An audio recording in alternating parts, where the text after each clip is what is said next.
அவர் நேராக உங்கள் வீட்டுக்கு போகிறதும் நேராக விண்வெளிக்கு போகிறதும் நீங்கள் சொல்கிற தீர்ப்பில் தான் இருக்குது என்பதை கூறிக்கொண்டு இந்த அரிய வாய்ப்பை அள்ளித்தந்த ஆன்மீக அன்பர்களுக்கும் சுக்கிர பகவான் அருள் கிடைக்கட்டும் என்று வாழ்த்தி நன்றி பாராட்டி விடைபெறுகிறேன். நன்றி, வணக்கம் வணக்கம் வணக்கம். மிக அருமை. புயல் வேகத்தில் வந்து சும்மா கருத்துக்களை சும்மா அள்ளி விட்டார். ரொம்ப நல்ல விஷயங்களை சொன்னார். ஏன்னா இன்னைக்கு ஆடை இல்லாத மனிதனே கிடையாது. ஆள் பாதி ஆடை பாதி அப்படின்ற அளவுக்கு இன்னைக்கு ஆடை முக்கியம். அந்த ஆடையை நம்பி தான் இந்த இளம்பலை நகரமே இருக்கு. அந்த ஆடைகளுக்கு சிறப்புற நெய்து கொடுக்கக்கூடிய ஒரு தன்மையை செய்யக்கூடிய கிரகம் சுக்கிரன். அந்த பின்னல் ஆடைங்கும் போது ராகு, அது சிறப்புற செஞ்சு கொடுக்கறதுங்கிறது சுக்கிரன் தான். அதே மாதிரி சொன்னாரு, காந்தி படம் இல்லாத வீடே கிடையாது, காந்தி படம் இல்லாத பாக்கெட்டே கிடையாதுன்னு சொல்லலாம். ஏன்னா காந்தி வந்து ஜாதகத்தில் ஒரு பக்கம் ரொம்ப வலிமையா இருந்தாலும் கூட காந்தி தனக்குன்னு ஒரு கொள்கையை வச்சிருந்தார். அதாவது அவர் சொன்ன கொள்கைகள் என்ன தெரியுங்களா? கொள்கை இல்லாத ஒரு அரசியல் பாவம். ஒரு அரசியல் பண்ணோம்னா ஒரு கொள்கையோட அரசியல் பண்ணணும். கொள்கையே இல்லாம அரசியல் பண்ணா அது ஒரு பாவ செயல் அப்படின்னாரு. அதே மாதிரி உழைப்பு இல்லாமல் செல்லும் பெறக்கூடாது, உழைச்சுதான் செல்லும் பெறணும். அதே மாதிரி வியாபாரம் பண்றவங்க நேர்மையோட தான் வியாபாரம் பண்ணணும். நேர்மை இல்லாம வியாபாரம் பண்ணா அது பாவம். அப்புறம் ஒழுக்கம் இல்லாத கல்வி. கல்வி அப்படிங்கிறது ஒழுக்கத்தோட கல்வி இருந்தாதான் கல்வி. பசங்களுக்கு ஸ்கூல் பையோட 2 பாக்கெட் சிகரெட்டும் வேற ஒரு குவார்டர் பாட்டிலும் கொடுத்து படிக்க வச்சா அது படிப்பா இருக்குமா? அப்போ ஒழுக்கம் கல்விக்கு ரொம்ப முக்கியம். அதே மாதிரி மனசாட்சி இல்லாத இன்பம், அதாவது அடுத்தவனை துன்பப்படுத்தி நம்ம இன்பம் அடையக்கூடிய ஒரு விஷயம் இருக்கக்கூடாது. இப்போ மனசாட்சியோட இன்பம் அடையணும். அதே மாதிரி மனிதாபிமானம் இல்லாத கண்டுபிடிப்பு. ஒரு சில கண்டுபிடிப்புகள்லாம் மனுஷனோட வந்து நோகடிக்குது. அந்த மாதிரி கண்டுபிடிப்புகள்லாம் இருக்கக்கூடாது. அது வந்து ஒரு பாவ செயல் அப்படின்னு சொல்லி காந்திஜி சொன்னார். அதே மாதிரி தியாகம் இல்லாத இறை வழிபாடு, அதுவுமே பாவம். ஸோ இதெல்லாம் நான் சொல்லல, மகாத்மா காந்தி சொல்லியிருக்காரு. அதனாலதான் அவர் எல்லா நோட்லையும் சிரிச்சுக்கிட்டே இருக்காரு. ஏன்னா அவர் ஒரு பாவம் கூட செய்யல. செஞ்ச பாவத்தெல்லாம் தன்னுடைய சுயசரிதத்துல எழுதி மன்னிப்பு வாங்கிட்டார். ஸோ அந்த மாதிரி இருந்தா நாமளும் நோட்ல இடம் பெறலாம். அதே மாதிரி கோடீஸ்வரன் ஆகலாம். ஏன்னா கோடீஸ்வரன் ஆகணும்னா வெறும் ஜோதிடத்தினால மட்டும் முடியாது, எல்லா வகையிலையும் உழைக்கணும். அதுக்கு ஜோதிடம் வந்து உங்களுக்கு ஒரு படகா துடுப்பா பயன்படும். ஸோ அடுத்தபடியாக என்னதான் நீங்க பேசினாலும் நாங்கெல்லாம் ஓய மாட்டோம், பயப்பட மாட்டோம். நீங்க சொன்ன கருத்துக்கெல்லாம் நாங்க பதில் கருத்து சொல்லியே தீருவோம் அப்படின்னு எடப்பாடியிலிருந்து ஜோதிட ஆசிரியர் ஜோதிட சூரியன் திரு டி பச்சமுத்து அவர்கள் ராகுதான் கோடீஸ்வர யோகத்தை நல்லபடியா கொடுப்பார் அப்படின்னு சொல்றதுக்காக வந்திருக்கிறார். வாங்க திரு பச்சமுத்து அவர்களே. சரஸ்வதி நமஸ்துபியம் வரதே காமரூபிணி வித்யாரம்பம் கரிஷாயாமி சித்தேத்பவதும் எஸ்தா என்ற ஸ்லோகத்துக்குரிய சரஸ்வதி தேவியை வணங்கி இந்த ஒரு நல்லதொரு விழாவிற்கு தலைமை பொறுப்பேற்றுக் கொடுத்து எங்கள் எல்லாம் வரவழைத்து ஒரு நல்லதொரு பட்டிமன்றத்தை நடத்தி கொடுத்த திரு மாதசெட்டி அவர்களுக்கும், எங்கள் அணியைச் சேர்ந்தவர்களுக்கும் எதிர் அணியைச் சேர்ந்தவர்களுக்கும், இந்த நல்ல ஒரு விழா குழுவினருக்கும் இங்கு அமர்ந்துள்ள பொதுமக்கள் அனைவருக்கும் முதற்கண் எனது நன்றி கலந்த வணக்கத்தை கூறிக்கொள்கிறேன். பொதுவாக இந்த விண் உலகில், இந்த மண் உலகில் நாம் வாழ்கிறோம் என்றால் நம் தாய் தந்தையினுடைய ஆசீர்வாதம் இல்லாமல் நாம் மனிதனாக பிறக்க முடியாது.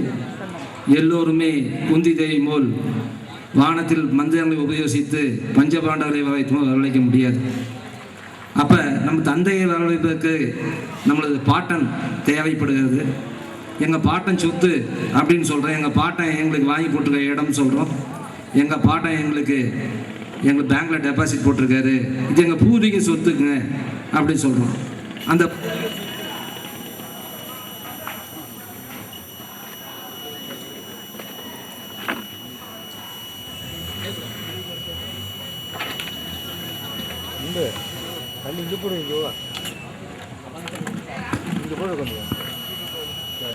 பாட்டன் சொத்து பேரனுக்கு சொந்தம் அப்படின்னு சொல்கிறோம். இப்போ பாட்டன் அப்படின்னு சொல்லக்கூடிய கிரகமே ராகு தான். நமது ஸ்லோகமே என்ன சொல்லுகிறது என்று சொன்னால், ஜனனி ஜென்ம சௌக்கியானாம் வர்த்தனி குல சம்பதாம் பதவி பூரிய புண்ணியானாம் லிக்கதி ஜென்ம பத்திரிகா. முன் ஜென்மத்தில் இவன் செய்த நல்வினை தீவினையின் அடிப்படையிலே இவன் பிறந்திருக்கிறான். இந்த காலத்தில் சுகப்படுவான், இந்த காலத்தில் கஷ்டப்படுவான் என்பது இவன் பூர்வ ஜென்மத்தின் அடிப்படையில் தான் இவன் பிறந்திருக்கான் என்று சொல்லுவோம். அப்ப நம் தாத்தாவினுடைய கர்மங்கள் இல்லாமல் நம் தந்தை வர முடியாது, தந்தையினுடைய கர்மங்கள் இல்லாமல் நாம் வர முடியாது. ஆகவே ராகு என்றால் பாட்டன், தகப்பனை பெற்ற பாட்டன் அர்த்தம். அதே மாதிரி சுக்கிரன் என்றால் அத்தை என்று பொருள்படும். அத்தை நம்மகிட்ட இருந்து வாங்கிட்டு போதான் கொடுப்பாங்களே ஒழிய அத்தை சொத்தை நமக்கு கொடுக்கிற வழக்கம் நமக்கு இல்லை. ஏதோ 100க்கு 1 2 விதிவிலக்கா வரலாமே ஒழிய பாட்டன் சொத்து தான் நமக்கு கிடைக்கும். அப்ப ராகு என்றால் அது பாட்டனை குறிக்கக்கூடிய ஒரு விதமாகும். எனக்கு முன்னாலே பேசிய நண்பர் குறிப்பிட்டாரு, குரு ஓரை வரக்கூடிய காலமெல்லாம் நல்ல காரியத்தை செய்கிறோம் என்றிருக்கும். நன்றாக பஞ்சாங்கத்தை எடுத்து பார்த்தால் குரு ஓரை அப்படிங்கிறது தினம் 1 மணி நேரம் 3 தடவை வரும் ஒரு நாளைக்கு. அந்த ஓரையில் வரப்போது எல்லாமே ராகு காலம் தான் வரும். 1/2 மணி நேரம் குருவுக்கும், மீதி காலம்லாம் ராகு காலம் தான் வரும். என்ன நடுவில் நான் சொல்வது சரியா? கண்டிப்பா சரிதான். அதே மாதிரி சுக்கிர ஓரையை பற்றி சொன்னார். சுக்கிர ஓரையிலையும் நம்ம குறை சொல்ல முடியாது. சுக்கிர ஓரை ஓரளவுக்கு நன்மை எடுத்துக்கலாம். ஆனால் குரு ஓரையை சேர்த்து சொன்னதுனால நான் அதை சொல்ல வேண்டிய அவசியம் வந்தது. அடுத்து மனைவி பற்றி சொன்னார். பாவம், ரொம்ப நாளைக்கு போன உடனே ஒரு தீர்மானம் பண்ணி இந்த கோர்ட்டு, குடும்ப நல கோர்ட்டு, வக்கீல் இவங்கள வேலையே இல்லாமல் போயிடும். ஏன்னா எல்லாமே அழகான மனைவி, அன்பான துணைவி, அமைந்தாலே பேரின்பன்னு சொல்லிட்டாரு. அப்படி எத்தனை பேத்துக்கு மனைவி வாதிச்சிருக்கா? அப்படின்னா டெய்லி பேப்பர்ல பார்த்தோம் அப்படின்னாக்கா எத்தனை கொலை, எத்தனை சண்டை, எத்தனை பிரச்சனை எல்லாம் ஏன் வருது? சம்சாரம் அது மின்சாரம் ஆகி போச்சல்லவா, அங்கேயும் சாக்கு அடிக்குது. அதான் சொல்றேன், சம்சாரம் அது மின்சாரம் அப்படின்னு.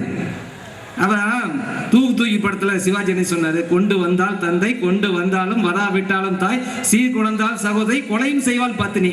இந்த பத்தினி எங்க போய் சேர்த்துறது? அடுத்து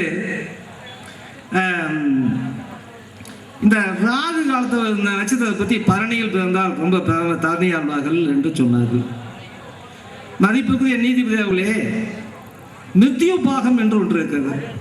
ஆமா, பரணி 1, பூராடம் 2, பூரம் 4. இந்த மிருத்யு பாகத்தில் ஏதேனும் ஒரு யோக புள்ளி இருந்தா கூட உருப்படியாகுமா? ஒண்ணு நடக்க. ராகுக்கு அந்த மாதிரி மிருத்தியும் இல்லை, அவமிருத்தியும் கிடையாது. அப்ப இந்த பாயிண்ட்ல பரணி 1, பூராடம் 2, பூரம் 4 நீ எந்த கிரகம் இருந்து திசை நடத்தினாலும் அவர்கள் அவயோகத்தை செய்வார்கள். அடுத்து பரணியில் பிறந்தால் தரணி ஆழ்வார்கள். குட்டி சுக்கரன் கட்டி தங்கத்தை விளங்குவார்.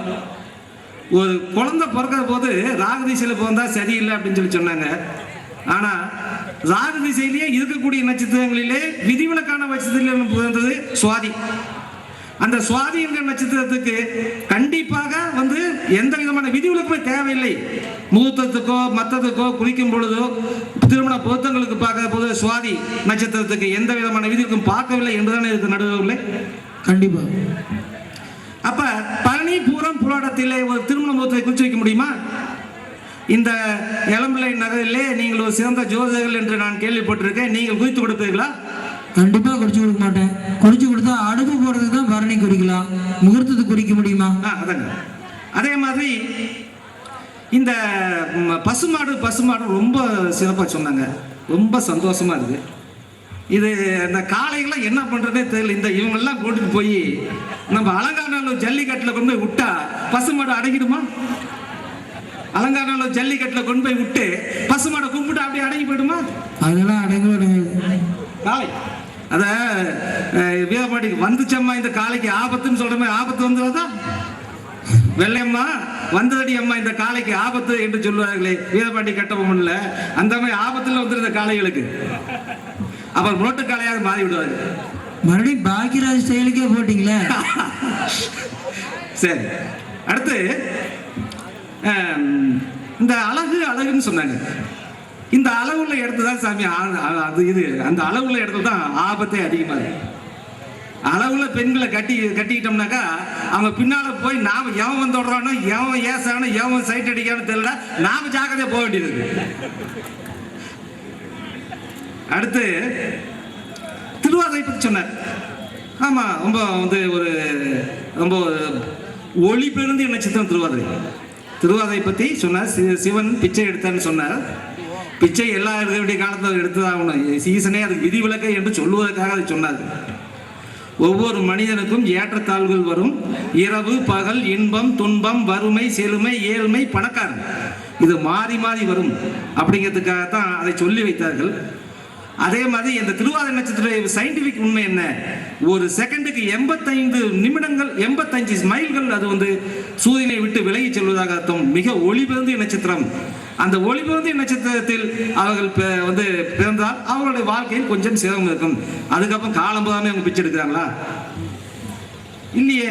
அதுக்கப்புறம் அவங்க ராஜ பதவியில் அடைகிறார்கள் என்பது சரித்திரம் சொல்லுகிறது. சரி, அடுத்தது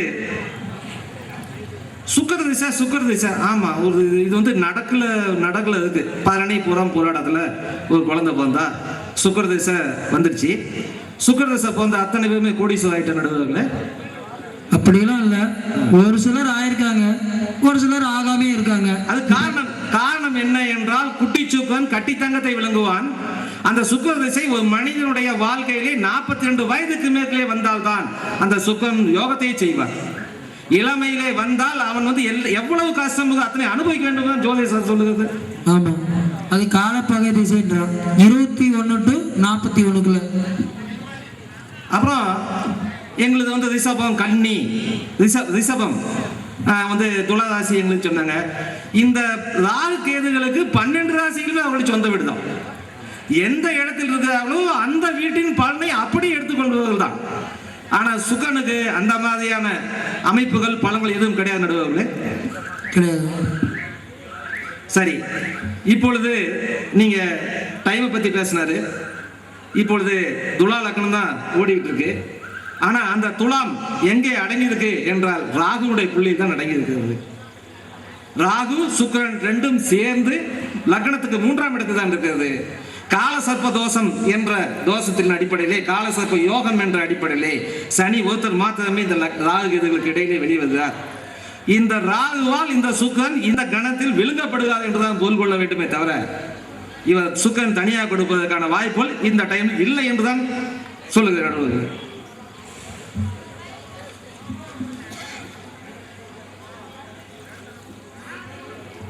இப்ப ராகு எப்படி கோடீஸ்வர யோகத்தை கொடுப்பார், இது நம்ம விளக்கம்.